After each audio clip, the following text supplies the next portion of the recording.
Get started here.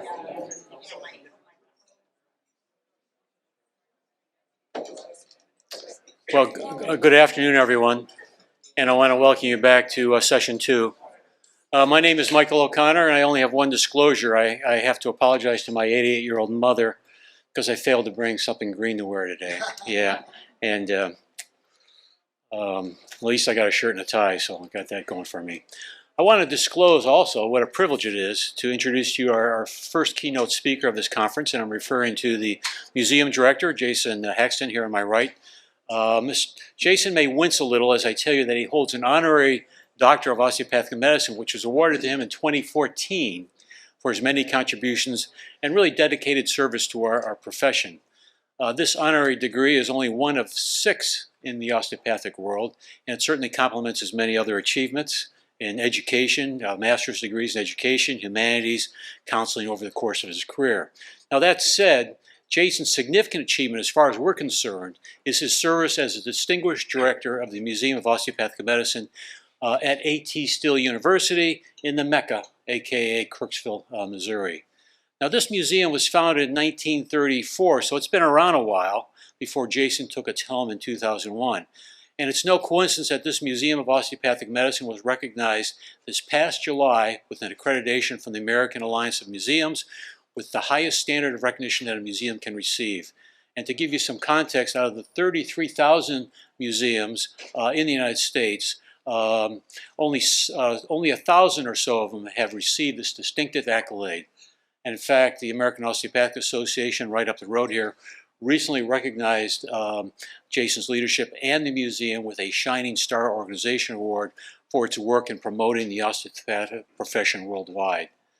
Now, besides earning grants of over $500,000 and managing the museum, Jason also travels internationally as a special ambassador for osteopathy. He provides invaluable education for osteopathic curriculums with lectures, historic research materials, and special exhibits that promote the principles of osteopathic medicine, both in the U.S. and in the world abroad. And I'll just give you an example. 3 days ago, I was kind of prepping for this conference, and I came across a video of Dr. A.T. Still performing OMT in 1915 on YouTube. And this is the kind of work the museum does to support its mission. And the mission, of course, is to preserve and promote the history and the tenets of osteopathy through its collections, its research, and its outreach to a global audience. And it certainly has done that. Now, before I turn the podium over to Jason, I have to tell you I was fascinated to learn other aspects of his career, specifically his media work. He has worked on several documentaries, one of which won an historical Emmy for PBS in 2017. And I would encourage everyone to Google The Feminine Touch and learn how osteopathic medicine led the professional world in promoting the role of women in medicine beginning in 1892. Jason is also the author of the Dybbuk box that inspired a Hollywood film, The Possession, which became a #1 box office hit in 2012 with Jason as a production consultant. And certainly as part of my due diligence, I took a look at the trailer of this movie, and that's as far as I could go because I still haven't recovered from The Shining in 1980, so I don't do horror films. Yeah. So you get my drift. I could go on with the accolades, but we have a conference to start, and it's going to be a great conference. And so I ask you to please join me in a warm welcome for Jason Hexton, who will be presenting the enigma of Dr. A.T. Still Explained.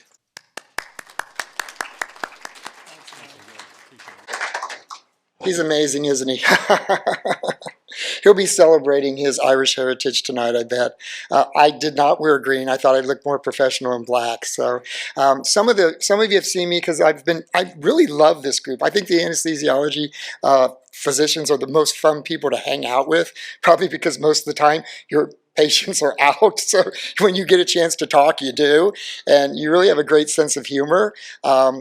Some of the people here who have seen me on videos and stuff said, you kind of look different. And I said, oh yeah, last week I did dermatology. So they're a different breed too. Everybody looks 30 years younger. They've been, basically had all kinds of skin operations and Botoxed, and all of them, are just super trim and super fit. And so they may look like 30, but inside they're still 60. They still have arthritis, aches and pains and all that. So I want to attribute my good looks probably to hanging out with the dermatology group for a week. And then, of course, but for you guys, I look real rested because you guys gave me this incredible room, and so you put me out really good last night, and so I am basically coming out of it looking good and fresh. So, and we're going to talk about looks a little bit because when I first got my job, I mean, as you look at this picture of Dr. Still on the screen, that's a really creepy looking guy for our profession. Now, granted, he's also 89 years old in that picture, but I thought, you know, when they first gave me the museum job and, you know, let's fix this up, I said, you know, I like everything about my work. Can we just get rid of that creepy guy? And if we get rid of the creepy guy, I think I'll be able to really love my job. I think I can really do something with this museum. And then I learned to kind of understand that creepy guy, the enigma of this guy, and that's what I wanted you to understand. You know, look at this creepy guy. This is our founder. You know, let's just put him in the closet and hide him and not tell anybody about him. But after we have our talk today, I think you might be a little more proud of this guy, like me. I really feel shamed that I was so shallow about him. So, like I said, we'll kind of get moving here and enjoy the program a little bit. And so let me see. I've got to remember. Oh, here's my clicker. I got to find the right. I got like 3 clickers here. You guys have so much technology, and you do and repeat and do and repeat. And so, I mean, it's a great group to work with, but you'll drive anybody nuts. So, of course, the conflict of interest. The AOCA is not making any money, or I am, off of anything, even though we did just promote my movie, The Dybbuk Box. But you don't have to go see that. But no, there's no money to be made out of this.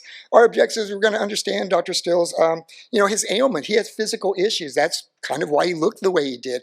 But he had social interest too, and that also caused him to make choices on how he looked and what he did. And so that's kind of made him look a little odd. And so we'll talk a little bit about that. Understand his philosophy. What is this osteopathy about? Because even though we're anesthesiologists, dermatologists, manual medicine, surgeons, we all have this common philosophy that I want you to understand what Dr. Still wanted you to know and wanted you to be doing. And then, of course, we're going to talk a little bit about inclusiveness, diversity, which Dr. Still was all about, which is why he brought women into the profession when it wasn't, you know, something that you did, as well as Asian, blacks, all kinds of people. We'll understand why he did this. So it's kind of a cool, the learning objectives will be really nice. So the guy started out pretty normal. You know, I was like, look at this guy. Big flop of hair, nice fancy bow tie. You know, at 28 years old, he was really a dandy. He, you know, like I said, this was, you know, you wouldn't mind taking this, you know, guy home to the family and introducing him and stuff. And he was an elected politician, no less, you know. So Dr. Still said, you know, I started out like any other guy, trying to catch the eyes of the girl, want to get married, you know, have my little family and live the dream, the American dream. And so this is what Dr. Still starts out with. Pretty cool. But underneath that skin and face, what we know is because if you understand cranial osteopathy, which mostly that would be William Sutherland, but Charlotte Weaver actually did it first and was assigned by Dr. Still. He trusted this woman to figure it out, and she did the hard route. Sutherland went from the outside in. She went from embryology out. Much more difficult. And so she would actually draw these osteograms. She would look through your skin and get the shape of your skull. Well, if we're looking at Dr. Still, if this is actually how he is, your skull should be symmetrical. And he's got bumps and things and cave. This is not a normal looking cranium. And so this might explain why Dr. Still had these massive migraine headaches. From the time he was a child up, it might have been his physiology. And so, you know, we wanted to look at this kind of starting off to understand, you know, Dr. Still's cranium wasn't quite right. And as a result, here is him as a child. From the time he was about 12 years old up, he actually would get these headaches, and the only way he could stop them was to put a rope behind his neck, and he threw a blanket over it, his dad's plow rope, and then he basically would, after 45 minutes, what that rope would do is, if you understand the physiology, that there's the muscles and the occipital nerves are actually going through these muscles. So if these muscles engorge with blood, because something isn't right in your system, they start to strangle those nerves, which cause you basically to have the headache and a sickness in your stomach, which is what's unique to migraines. And that's what Dr. Still had. But when he would get this rope, it would slow the blood. That stretching, the rope, because it's 6 inches off the ground, would pull, and he would relax. Blood would reflow, and in 45 minutes, he would be back to normal. Osteopathy, take abnormal, back to normal. Now, he could never prevent these from coming again, but he could treat them when they did occur. So this is one of the first things to know about Dr. Still was he had constant migraine headaches. Why did he maybe have some of those migraine headaches besides the blood flow and the occipital nerves is that he had an eye issue. So if we look at this picture, if we look at his glasses, the arm goes right up the side of his head. And so if we look at another picture of him, look at this. It goes because his head isn't normal. The glasses, this one fits on the ear, but this one goes up the side of his head. So what we understand is that Dr. Still wore these glasses because he had what we call astigmatism. Now, I don't know if anybody in the audience has astigmatism, but what it tends to mean, at least in his case, is the room tends to vibrate, that you look at it and everything's vibrating, which could cause you to have headaches, stress on the eyes. So how you fix that is you basically take one lens and you magnify it, and the other lens is normal, just a piece of glass. So you've got this magnified eye and this normal eye, which causes you to look like you're giving everybody the stink eye, because you got this big eye and this little squinty eye. And actually, it's just the way your glasses are to keep the room from vibrating, which causes you more headaches. So understand that Dr. Still's glasses basically were treating astigmatism, which, by the way, we brought some of these things for you guys to see, because I was actually, like I said, with the manual medicine, I brought some artifacts. So I will be out here after my program and throughout the afternoon and any evening that you can come look at this stuff, which is pretty cool. So again, that's why if you look again at Dr. Still, you'll see that he has this giant eye and this little squinty eye. Of course, unfortunately, he was pretty old in this picture. It looks like they just smacked the glasses on his head. He also has this hair problem, and we're going to get to that in just a minute too. So symptoms of an uncorrected astigmatism are strain and headaches, and especially after reading and visual things. So that might have contributed to his migraine headaches. And so Dr. Still, always trying to make his eyes better, he experimented with kind of different color shades like green and red and blue. So even could you imagine 100 years ago, somebody with red glasses on? I mean, you know, we expect this with John Lennon of the Beatles, but we don't exactly expect this with some founding doctor. And so Dr. Still basically tried out these lenses thinking the light would fix his eyes, and it was just an experiment. And we have his notes and stuff. He goes, nah, didn't work, but he tried it. So it is kind of fascinating. Again, it makes him look odd because he's always experimenting on himself. So the other thing about Dr. Still would be how he actually physically looked. So again, when we look at Dr. Still, two things that some of the students said is that I never got used to was the bulge of that forehead, like the butt of a melon. Can you imagine being described as like the end of a watermelon, that your head just stuck out that big? And then the other thing was basically the aquilinity of his nose, basically a beak like an eagle or you know, a vulture, just this big nose, and basically they kind of harmonized each other until the light hit it just right, and then it'd be kind of different. He also had a mustache and a beard to kind of balance out the three. So when we look at Dr. Still kind of on a side view, here we can see his forehead, his nose, and the beard, that the three actually kind of balanced each other out. Now, here's the thing. If we were to talk about Dr. Still a little bit more from students' perspective, that he's described as kind of shadowy as a person, and that his voice had kind of a huskiness, that even though it wasn't really loud, people could actually hear him all the way in the back of the room. Of course, he had that forehead that couldn't escape the sun, so he's always had this kind of tawny, tan forehead. And he was tall, but he would hold his head back, which would make even tall people have to look up to him. And of course, then he had these gray strands of hair, and we're going to get to his hair in just a minute. And we actually have pieces of his hair for you to look at, so you get a little bit of his DNA here today. Again, we're going to have this wonderful little exhibit for you guys at the end of this program. And then again, his face was like crinkled silk. So again, we start to get a very physical idea of what Dr. Still looked like. Now, if we remove the beard, we only have one photograph, thank goodness, of him without his beard. He had a really small, weak chin. So you can see that this isn't really a good look for the man. And so when we actually get the beard on, the forehead, the nose, and the beard all come into balance. Now, the other thing is genetics. The Stills, even today, all look alike. I mean, it is such a hard genetic code to break, is that if we go back to his great-great-great-great-granddaddy, who was John Still, the bishop to Queen Elizabeth, the most powerful woman in England, and the second most powerful person related to Dr. Still. You may or may not see a resemblance. But if you were to look at his grave at the chapel in Bath, that's what you would see if you peered into the tombstone of John Still. It is Dr. Still, which is, I think, pretty cool how genetics work. The other thing about Dr. Still was he was in a train accident. I came out here by train because it's about the only way you can get out of Kirksville.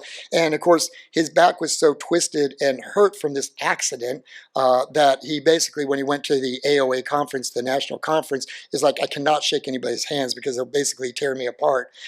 So we can see, but how unusual, even at this time period in the 1900s, to actually be half nude in a photograph. This is the Victorian age. This is really unusual, but it's good to kind of see what he looked like. The other thing is he's walking around with a bag of human bones. Now, he's manipulating, necks and back crippled people and he's explaining, hips out of alignment and stuff.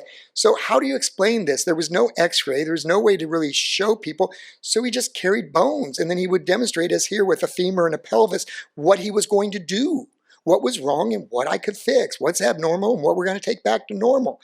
That alone, even today, somebody walking around with a bag of human remains would be kind of suspect, a little sketchy. Imagine what it was in his time in the 1870s and 80s. So again, it didn't help him to be walking around with bones of a person. And so, of course, one of the things that is most noted about Dr. Still is his boots. And his boots always had the pant legs tucked inside. And even for that period, it's like, what are you up to? He said, well, when you're walking around in the muddy streets of these towns that didn't have, sidewalks or even paved roads, your pants pick up all this mud and dirt, and then you go see your patient, and you're going to drag that into their home? If you tuck your pants into your boots, you don't drag dirt into your patients' homes. The other thing is he walked a lot out in the country, and there were a lot of snakes, and Dr. Still deathly afraid of snakes. And he said, if you were to come across a snake and startle it, it would go for the darkest hole, which would be your pant leg. And the last thing I want is a snake going up my pants. And so if I keep my pants in my boots, I don't have any risk of snakes. And so we see for these reasons, Dr. Still justified having his pants in his boots. So again, it is kind of an odd look. So here are those boots. These are Civil War boots. Dr. Still wore these his entire life. I mean, he didn't ever buy new ones. He just had the bottoms redone. Now, these are very expensive. They were made exactly for his feet. The bottom is heavy leather because it bends while you're riding ponies, and the top is very fine leather to, not chafe your calves and your skin. But leather wears out. So I was afraid that, these boots are just going to crumble in time. So we found the bootmaker in Laramie, Wyoming, the best Civil War bootmaker, ancient guy. We send him the boots and say, we would like you to make an exact copy just so we would have them. So I pack them, I ship them and stuff, and they get there and he says, the boots have arrived. It's like, thank goodness. I don't want to lose Dr. Still's boots. It's kind of really a lot of his personality. He goes, but, and I said, but? There's something inside these boots that does not belong. I said, yeah, it's tissue paper. I stuffed them with tissue. He goes, no, it's not tissue paper. Well, now I'm imagining roaches, maggots, mice. I mean, what has crawled in this box that I shipped and now is inside the boots? I said, well, can you take it out? He said, yes, let me see. And what he pulls out are the bottoms of two shoes stuck in his shoe. Orthotics. He says, Jason, this is odd. I said, well, yeah, we've had these boots for 50 years and we've never noticed it. But to a professional, like you are professional, he peered into these boots and he instantly saw this extra piece of leather. We have looked inside these boots for 50 years and we just think that's what boots look like, And he's like, no. He goes, but Jason, orthotics never needed to exist because the boot fit him. What happened to him that he had to change perfectly fitting boots? And he goes, if you look at these curves, he's actually pushing his feet towards the center. So if you basically take and stand and you point your finger towards the center, like you're pigeon-toed, you actually get amazing balance. He was actually fixing a balance issue. And so what we do know about Dr. Still and balance is, and about orthotics in general, orthotics were never needed because everybody's shoe was made for them until about 1906. Mass-produced shoes. I bet you almost everybody in this room buys their shoes from a store. They're not handmade and hand-cobbled for them. So what Dr. Still said is that that shoe doesn't fit you. You use an orthotic to make the shoe fit you. And so if you look at Dr. Scholl's, they were the original orthotic to make the shoe fit the person. They're osteopathic. Dr. Still shared this information and it became a major business. Everybody knows what Dr. Scholl's is. And so as you can see here, they are osteopathic stamped right on these metal things. And I actually have a pair of Dr. Scholl's from 1906 to show you these orthotics that Dr. Still pioneered. Dr. Still never cared about money. So if he gave somebody an idea and they used it, good for them. He did the same thing with the International Harvester. You know, the harvester machine that can actually cut, and bundle up piles of wheat. They never could figure out how to make it because you'd make a machine and it would get so much wheat and then it'd just break, just snap off. And Dr. Still says, why don't we make the machine like an elbow? I can lift up to 50 pounds and then I drop. But then my elbow springs back up and I'm ready for 50 more pounds. So they created a machine that was like an elbow. It would scoop until it couldn't hold anymore and it dropped and then spring back up for another 50, boom. And this is how you go through the field 50 pounds at a time, boom, boom, boom. International Harvester made mint. Dr. Still got zip. Same with Dr. Scholl's. We've got nothing out of that. But it does show you he's a great inventor. So why did he need orthotics? Well, if you treat sick people, you're going to get sick. So in 1876, he's treating typhoid fever and he catches it. He's out for 8 months. He is weak, he is fevered, his body's lost weight. He actually is ready to die. As a matter of fact, he's laying in bed thinking, I think maybe I should just die. And his wife comes up to him and goes, if you want to die, go ahead, because we'll be fine without you. Your 10-year-old boy got a newspaper job today, and we'll figure it out. So if you want to just lay there and die, go at it. Dr. Stow's like, I was so shamed. He goes, even though my body was broken, I willed my spirit to get back to work.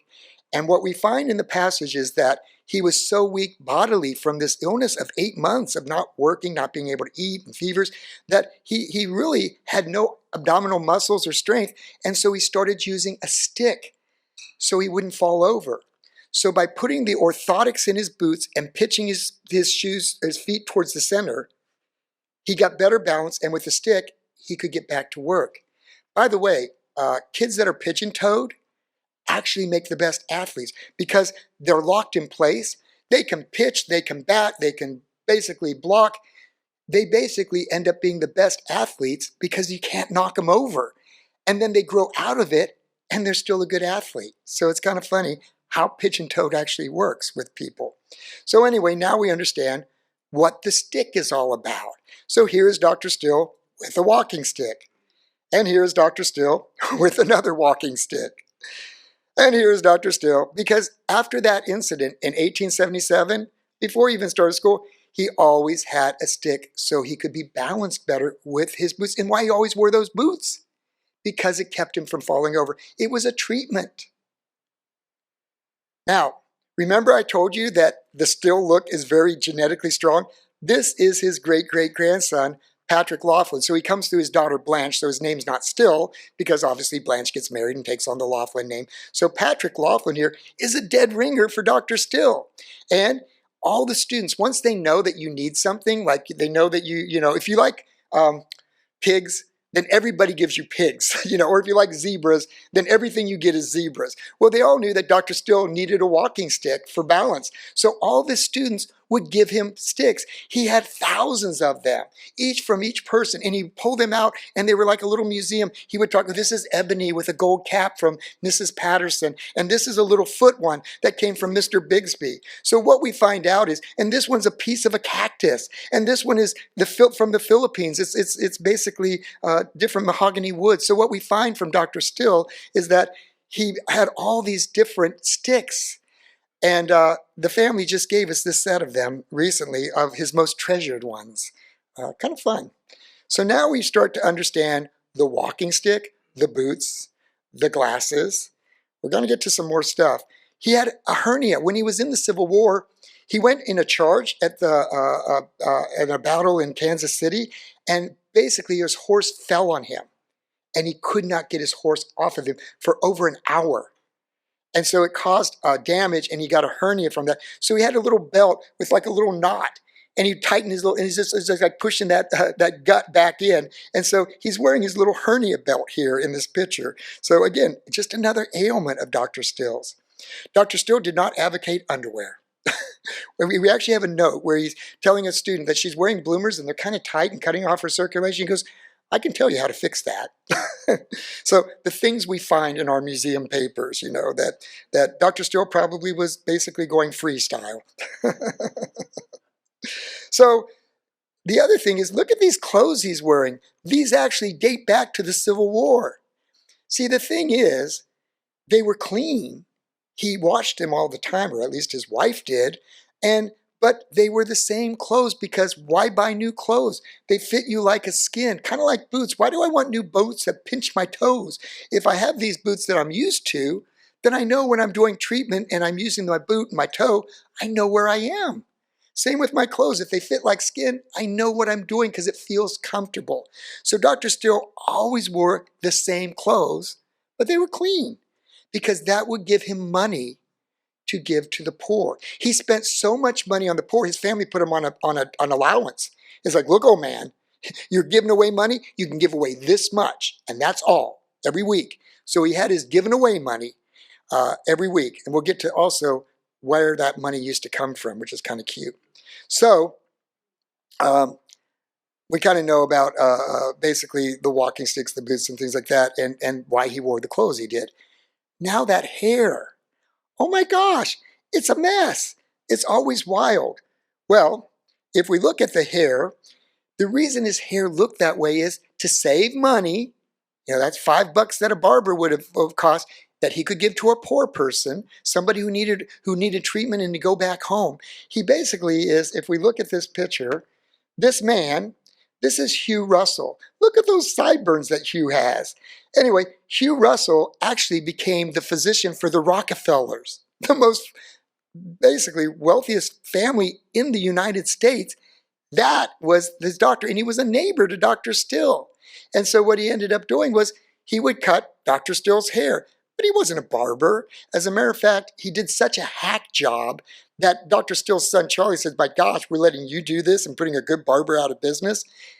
Hugh Russell's daughter, who was about 12, ran out, snatched up a piece of hair, put a little red ribbon around it, put it in an envelope, and the family found it 100 years later and sent it to us. And that little note said, the head that this hair graced, this great man, we will someday be proud to say that we knew him.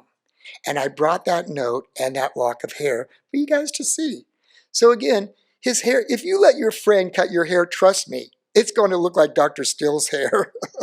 So anyway, there's the messed up hair. He had a very casual attitude about himself, which probably didn't help him, not looking a little odd. He was climbing trees, and there he is wearing his boots at 83 years old. You know how hard it is to climb a tree with boots on? Dr. Still would just scamper up the tree. And of course, everybody else would follow after him, because whatever he does, we need to do too. So there we are. Riding a bicycle. Again, he had kind of a quality of funness. Always remember your youth and enjoy it. And so it is fun to see Dr. Still having fun. In this picture, he's looking a little bad. He's actually had a stroke by now. I mean, again, you live long enough, you get plaque and you get basically coronary disease. And Dr. Still had several heart attacks and then finally died from one at the age of 89. But after his first one, which was about 1915, he lost his ability to talk.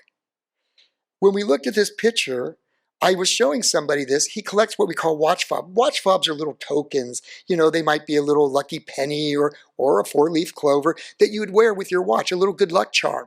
So I'm asking this guy who collects fobs, I said, so what is this? He goes, I don't know, but it's not a fob. I said, what do you mean? He goes, That's a whistle. That's not a fob. Why would Dr. Still need a whistle? I said, oh, he couldn't talk. When he had his first stroke, he lost his ability to talk. And when he did finally talk, it was really pitchy and really hard to understand. That's so he could call for help. So again, we study things and we learn cool things about people. Still having people cut his hair. It's like, not barbers. Love kids. And of course, I don't know if the kids loved him, but he enjoyed the nature and the inquisitive minds of children. And there's these little girls with roller skates on, and he's just enjoying them. So here it is. Suffering from the effects of his strokes, his last year. I mean, he looks worn out. Look at the poor guy. Dr. Still said, if you live long enough, you'll either rot or burn up. Now, we're now understanding what inflammation is. As we get older, there are cells in our body that stop reproducing, and they're just hanging out there, and they're just putting out heat signals. That's what's bringing on the arthritis, the pain, and the cancers. These senescent cells that don't go away, and they don't function. Inflammaging. We used to think, so what about inflammation? In the last couple of years, we understand that as you age, your whole immune system goes to inflammation. And we even call it inflammaging now. Dr. Still says you will burn up and you'll rot, and then you will go out the way you came in, a spirit. So I do think it's interesting. So he wasn't worried about his death, and he basically got every ounce of life out of that body, it looks like. So here's the whole package. We get the boots, we get the walking stick, we get the whole Dr. Still, the glasses and all. So as we see, this is the character of Dr. Still. So now I'm kind of ashamed that I wanted to get rid of the creepy dude, because actually when you understand his physical ailments, or that he's wearing those old clothes because he could save money, that he's watching out for his patient's home, so he's tucking those boots, those pants into those bootlegs, you start to realize the walking stick is because he'd fall over. He's doing the best he can. So when we think of our own patients, they come with us with kind of the same thing. He had a great sense of humor. Sense of humor is a sense of perspective. He loved to tease and have fun. So behind his appearance of his eccentricities and legitimate physical issues, you put him together with his impoverished lifestyle to save money, you get kind of an odd, creepy-looking guy. But what a good guy. I often think, gosh, I wish I could, be as giving as he was. He gave everything he had. And so it was really great. Strange, self-aware, but I hope that you look at your patients a little differently, and even yourself. Maybe a little eccentricity isn't too bad in your life. And so I've learned to love the old creepy character and be very proud and try to emulate him as much as I can. And so this brings us to another aspect of when we look at diversity and inclusiveness, because Dr. Still pioneered that too, by including women and Asians and the Black community, that he treated them well back when this wasn't done, and maybe some of it still isn't done today. So we look at what he considered osteopathy. Why was he so inclusive? What was it about him that made him think this way? Well, again, osteopathic medicine itself is you take people where they're at and you bring them closer to health. Maybe this one's underweight. Maybe this one's overweight. You need to lose 20 pounds. You need to gain 20 pounds. What you do is you find the person and you get them on the best physical, mental, diet, exercise, manual medicine, so that they can enjoy this journey. We can't stop death, but maybe we can procrastinate it a little bit. At the age of 65, I used to think that was ancient. And when George Washington died at the age of 66, do you realize our first president died at 66, George Washington? He had probably the strep throat, and you don't usually die from strep throat, but he had the best doctors and medicine of that time, which doctors still didn't believe in, was to bleed you. Get rid of the bad blood and the good blood. They took out so much blood that they kept notes. He went into basically shock. He was probably blowing dust by the time they were done. Had Martha put him to bed with chicken soup, he probably would have survived. But our first president, George Washington, killed by his doctors at the age of 66. In 1 month, I'll be 65. That doesn't seem that old to me now. But anyway, what we realized then is that medicine was bad. Dr. Still wanted to give you an extension so that you could enjoy this journey, that you could learn a little more and love a little more. So what was his religion? What was his moral compass? Now, it's not a religion like Catholic or Muslim or Mormon or Buddha. His religion was really an idea. love and justice for all. This is why he acted the way he did with everybody. Love and justice for all. Where does that come from? Well, if you understand Bloom's taxonomy, before we can speak, before we actually can use words, we understand. And children actually understand kindness and cruelty before they can express it in words. This is why if you tease a child, they get really concerned because teasing is actually being mean. And they get really concerned and upset about it. So they understand kindness and they understand cruelty. They also understand compassion, empathy. This is why when I was on the plane and one child cries, I know what's going to happen. Every kid on the plane is going to cry too because they're all showing compassion. I'm there with you, bud. I've had that white diaper. I've been with the wet diaper. I know where you're at, and I'm here crying with you too. Hang in there. It's going to get better. But kids actually have compassion, which is love. Kids have a sense of fairness. You give one kid a cookie, they're happy. But you give the other kid 2 cookies, and the kid with the 1 cookie is like, what just happened here? They don't understand. Equal division of materials. That's what you do. Kids understand that. And when it doesn't happen, they're confused. What is going on here? So fairness. We all understand it and we expect it, even when we can't say what it is. And if you do good things, we have a sense of justice, and good things happen, bad things happen. So Dr. Still's religion, love and justice for all, is what we know before we can speak. And if we could just go back to that, imagine how this world would be, all the things that would be fixed if we truly loved and were fair to everybody. So now we know Dr. Still's moral compass, why he did what he did. The next thing I want you to understand is diversity. Do you know when Dr. Still, he wasn't afraid of people. If people wanted to challenge him, he goes, they usually just don't understand me. And if they can understand me, then we'll be fine. He said, well, tell us about those people that got in your way. Oh, they just didn't get me. Let's talk about the people that did get me. He didn't dwell on the negative. So this person, William Smith, from the best school in Scotland, the Royal School of Surgery in Edinburgh, still one of the best schools today, where they came up with anesthesia. Basically, when we think of ether and all those things, and Lister and germ theory, those actually came out of Scotland with people like William Smith, who came and educated us in the United States, and we picked it up. William Smith heard about these miraculous cures. He got married, came to America with his honey, was having a honeymoon, selling some medical tools just to make a little spending cash. Here's of these miracle cripples walking again, and all these people with massive headaches that are now relieved and can work again. He goes, what's this guy's background? It's like, he learned from his daddy out in the woods. He didn't go to a formal school? Not really. Oh, this guy isn't fixing people. He's fooling them. And I'm going to find out, and I'm going to debunk him. So Smith comes to Kirksville, and he starts talking to Dr. Still, and Dr. Still's really honest. He goes, well, this is how it is. He goes, but we're not taught that. A.T. Still says, but this is the way it is. I watch and I observe nature, and this is how it is. And he demonstrates. Oh, Smith is like, we don't touch the back or neck. We'll paralyze or kill our patients. And yet Dr. Still does it with ease. He understands anatomy. Smith says, my 7 years of the best school is incomplete. Let me stay. Teach me manual medicine. I'll teach anatomy, and we'll have our school. That's what began our school, was having William Smith here. And so the bottom line is that, I'm going to go back one, if it'll let me go back.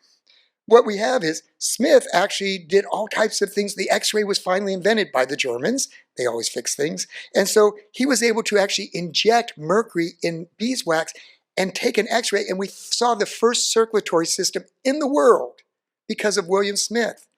William Smith brings in 3 more Europeans. So half of our faculty are Europeans, and they're setting up the school. They're setting up the curriculum. They're setting up how we do histology, pathology, all these things that Dr. Still couldn't do. He was just a frontier doctor that was teaching kind of hand to hand. But this institution developed because of the Europeans. Our first teacher was a Scotsman. Our first graduate, because as he got closer to graduation, Dr. Still said, oh my gosh, I'm a DO because I invented it. But you're not. You're an MD. So write out your diploma, and I'll sign it, and you'll be a DO.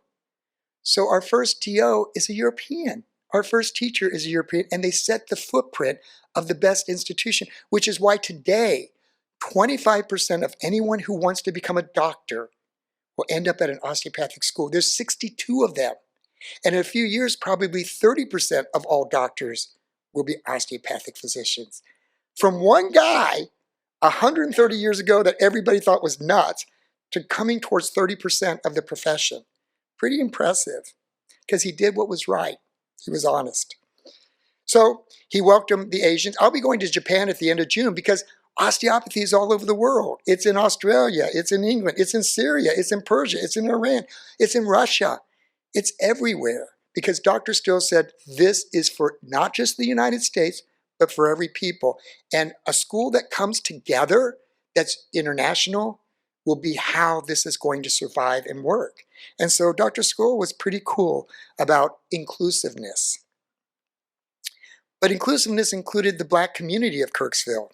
This woman in front of Dr. Still, what I think is really kind of nice about it, is she knows that with Dr. Still, she would be safe to stand there. She wouldn't be shooed away. That she had every right to be with this great man. And she wanted her picture.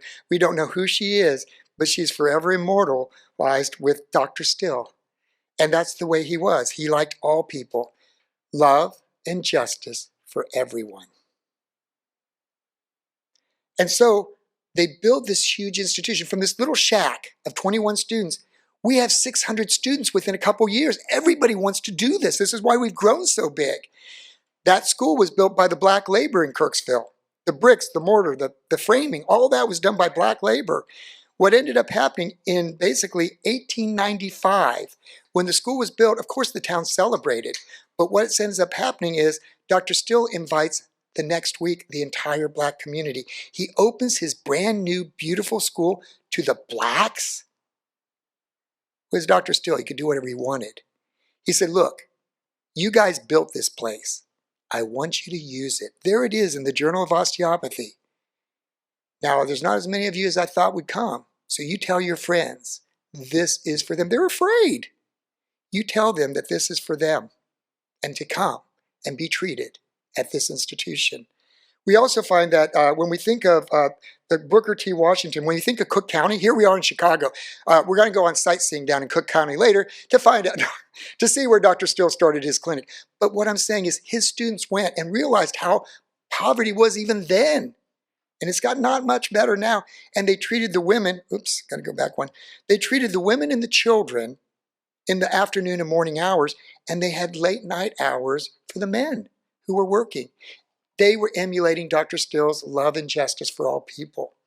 You also might be surprised to know that there was a Black osteopathic medical school. It was basically in Washington, the Columbia School in Washington, D.C. Founded in 1924, it had 3 or 4 graduating classes. But in 1929, the Depression wiped out a lot of businesses, including this school. Just as COVID wiped out a lot of businesses and people that didn't do anything wrong, it was just the economy. But this goes to show you that we were supporting and encouraging an entire Black osteopathic school. Because again, love and justice. And actually one of our first Black osteopaths, Meta Christie, went from PCOM. And again, Philadelphia had actually more opportunities for Black. Kirksville just didn't. Dr. Still said, the thing I regret most is I didn't get to see a Black student, but the educational inequity was so great in Kirksville that it was hard for the white farming student, let alone the Black student that didn't get the education. But again, it's come around. So we get towards the end, and the last thing that Dr. Still said before he died is we were looking at mental health. Back in those days, they just threw people away.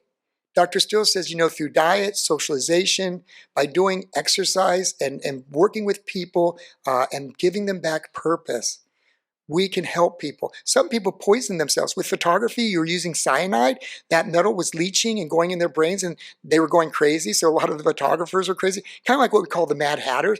People who made hats would basically coat those nice beaver caps with mercury to make them shiny and waterproof. Do you know what will happen if you keep touching mercury over and over for weeks and months? It'll leach into your system and basically you'll go nuts. That's why they were called the Mad Hatters. But Dr. Still figured out how by giving them a heavy milk, cheese, fat diet, it would pick up those metals and it would bring them back. And then he said, now use gloves or get a new profession. And so we do find that Dr. Still understood things. And as he said, mental health was one of the greatest things. Today, we don't think much about it. Yeah, things are stressful. Things are hard. We might need some help. Back then, they just threw you away. But Dr. Still says the greatest thing we've started. And so that's kind of our little talk. I mean, just to give you a little background about Dr. Still. So maybe you appreciate who he is and what you're part of. This is your profession. The cool thing about being an osteopathic physician is that you can trace yourself back to it. All begins with him. Who trained you? Who trained them? Who trained them? But you will end up back at Dr. Still. And that's what's really cool about what we do. So we're done and we're actually ready for some questions, okay?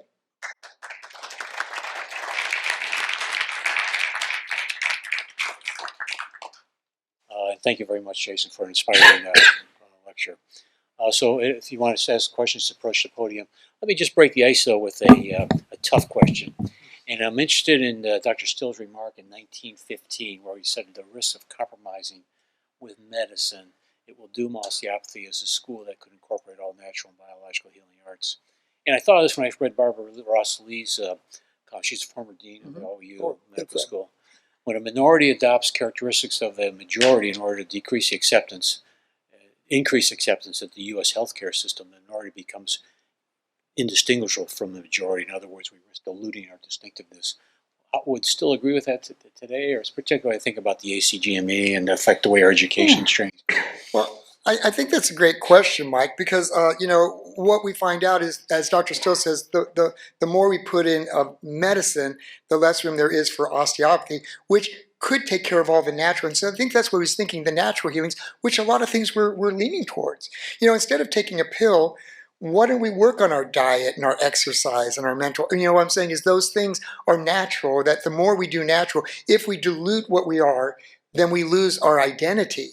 And that kind of happened with the hospitals. Actually, you didn't get rights as physicians, up until the 70s, that maybe your hospital, because it wasn't as big and didn't have as much money, that for that reason, you wouldn't have the equipment that the MD hospitals would. So if you wanted to give good care for your patients and wanted to use like a coronary, calcium scan that I had recently, because you couldn't afford it in your little hospital in your little town, you would want to go to the city, but they would deny rights. And what ended up happening is they went to court on it. And the MDs fought hard to keep the DOs out of their hospitals and from giving their patients good care with the best equipment. But that's the thing, is the DOs won. And that was by Malcolm Weiss. If you knew, Malcolm Weiss was the DO that did that. But even he said, in hindsight, we got the rights, but I wonder if I did more damage to our profession, because once we started blending more, we lost our identity of who we are.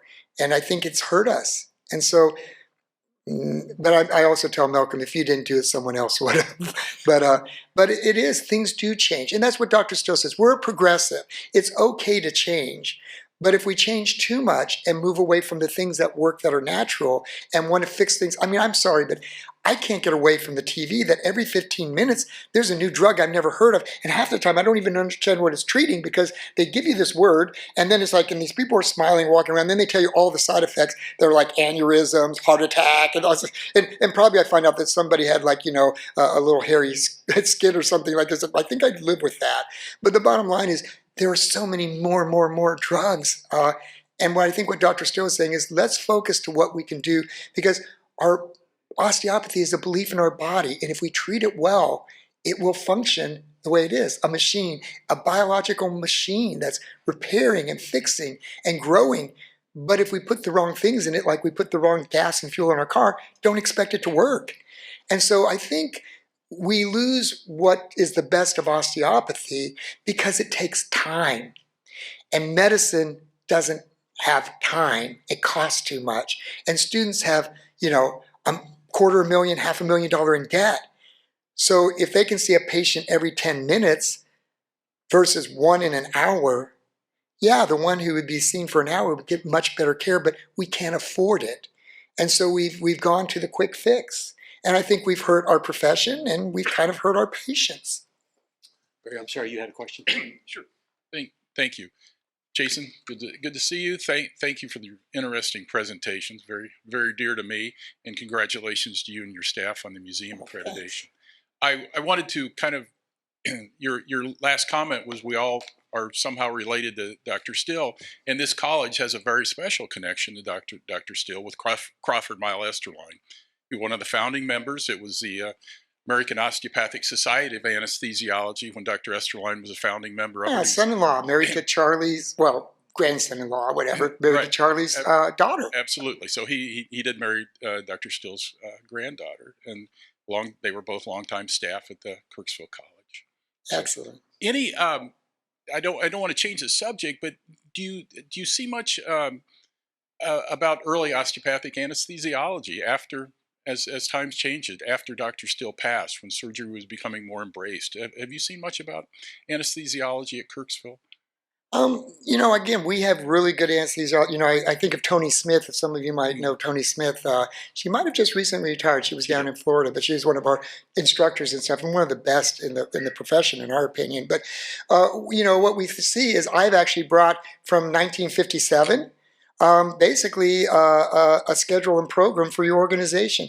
So when you think of your organization, that alone, 66 years, probably one of the older specialties and one of the earliest. But I do think that, again, as Dr. Still says, if you can enter with the manual, who I just saw 2 days ago, that's the lowest level. But then it might take drugs, and so be it. But the third thing is surgery, and sometimes you need surgery. But you should not do surgery first. That it should be the last alternative. But it is a needed alternative sometimes. So I think that's the idea is, let's get it in the system the way it should is if we invade the body at the least intrusive level, the better it is for our patient. But we do what we need to do, and it will include surgery. And Dr. Still himself, did surgery, and his son was injured. He's crushed by a horse, probably punctured his lung. His older brother, James, was the best surgeon at that time. And so basically, A.T. Still, you send his son to James, he goes, we don't have the knowledge to do anything. So he sent basically Fred back. And Fred died, from that cause. And it was, but here's the weird thing. Within about 3 to 4 years, his A.T. Still's great nephew, George Still, from the Des Moines School, he becomes a surgeon, and our second, basically, president was a brilliant surgeon. And they tried to take it back to pure manual medicine. And the wife said, of George said, no. That they had all the stock stuff. My husband was a brilliant surgeon, and we did. As a matter of fact, you might be surprised that the first open heart surgery that was successful was done in Kirksville by George Still. A kid got distraught, shot himself in the heart with a gun. Bam, of course, everybody runs out, and there's the kid lying on the ground and smoke coming out of the hole. George Still, who's this brilliant surgeon, takes his finger and kind of puts it in where that hole is, and all of a sudden someone says, we got a pulse. And George is like, get him to the operating room. He keeps his finger in there. He basically got the bullet out of the heart, stitched the heart out, and as you know, the heart's going to keep beating. It wants to beat, and save the kid's life. And the kid said when he came out of his, what were you thinking? He goes, I don't really remember now. but the thing is, it made national news. Open heart successful surgery. And so again, we've always had that in our history of it being, when it's needed, and to do it. But I myself have learned a lot of natural things that I think that's why when the organizer from here said, I came up and said, hi, I'm Jason. It's like, you don't look the same. It's like, well, I've been studying Dr. Still and working on myself, and I hope I don't look 65 because I'd like to live a lot longer like he did and live healthily. So again, we need to embrace what is natural, but then go with that, the things that are, the technology. I will have an ether mask. Ether was great. It's better than biting on a stick, which was anesthesiology about the time of Dr. Still. But thank goodness that we ended up with basically the idea of ether, and it's just a little frame mat. You just get that ether on a little Kleenex, shove it in this little mesh mask, and you put it over your face. And it's like there it is. I'm glad that we've advanced because I'm pretty sure if I go into surgery, you're not going to just throw that little mesh mask and a little bit of cotton with some ether on me and call it good. But it was better than anything else at the time. So again, progressive. Dr. Still says each person will make osteopathy better in every profession. So, cool. Okay, I've got another tough question for you. Back in October, when you spoke at our second Sunday conference, you expressed a very genuine appreciation of the skills of the anesthesiologist. Very admiring, and we really appreciate that. This past month, and we talked about this in an email, the AOCA Board of Directors have been wrestling with a statement that defines the osteopathic difference for DO anesthesiologists, to really separate ourselves from our MD colleagues. Problem is that not many DO anesthesiologists practice OMT in their daily profession. And that's always kind of served as the one true osteopathic distinction. How would you, or even Dr. Still, help us out on this issue? And actually, Jim Griffin's been working on that. Well, and I think that is, I mean, as you say, what is that distinctive? But Dr. Still himself would say that osteopathy is a philosophy of the health of the body, the mind, and spirit. And nobody works closer to the mind, body, and spirit than you guys do. I mean, you take people basically to the closest thing of death. As a matter of fact, you guys have really a funny sense of humor, but Irvin Presky, if you know Irvin Presky, he works in Beverly Hills, anesthesiologist out there. Rodney Allen King, when he was brought in after being beat up by the police, he was his anesthesiologist. And because I said, did you ever meet anybody interested? He goes, and I was expecting some, movie star or something like that. He said, well, Rodney Allen King. I was his anesthesiologist at that time. It's like, wow. But the thing about it is when we go back to looking at, the body and the spirit. And so our bodies are kind of like a phone. As I've often told you, it's just meat and stuff. Dr. Still says, you don't lay a finger onto the patient till you understand there's a spirit. And what you do when you take people under is probably the closest thing to intervening with the spirit, because where is that spirit in the body? What makes us different is we understand that it's not just a piece of meat that you're working on, but there is a soul. Don't touch the body till you comprehend there's a spirit on a journey of love and learning. And that's what you guys are working with. And so when we look at a phone, there's the body. But if we touch the phone, there's the internet. It's like, oh my goodness. So here's the thing. It's kind of like my phone spirit. Where is the Wi-Fi? Where is the internet? Where is it in my phone? It wasn't there a second ago. Where is the spirit? Is it in us or is it coming through us? And in the neurons are the microtubules vibrating trillions of times a second, and you guys turn it off. And that's why my daughter said, Dad, I was having my wisdom teeth pulled out, and I'm talking to the anesthesiologist, and he says, would you like to go back to your room? And she goes, aren't we going to take out my teeth? And she goes, and then I could feel gauze in my mouth. She goes, Dad, we never stopped talking. Well, they obviously did, because they ripped out 4 teeth and we paid for it. But what did they do that you lost connection for hours? And what I'm saying is that you turn off the spirit and then you turn it back on. And so is the spirit in us or is it coming through us? And understanding that relationship of what you're doing to the body and the spirit in this life, I think is amazing. And yes, as Dr. Presky would say, we never charge for putting you under. We only charge to bring you back. And if we don't, you don't have to pay. So I hope that helps a little bit. Well, that ends our first keynote address for this conference. I really want to offer a very personal expression of gratitude to Jason. Thanks, Mark. Really for educating me about Dr. A.T. Still and the history of osteopathic medicine. And it occurred to me as I prepared for this conference that I owe a great debt of gratitude to Dr. Still and the opportunity to become an osteopathic physician. And I say that as a 1984 graduate of Chicago College of Osteopathic Medicine, which used to be right down the road from here in Hyde Park.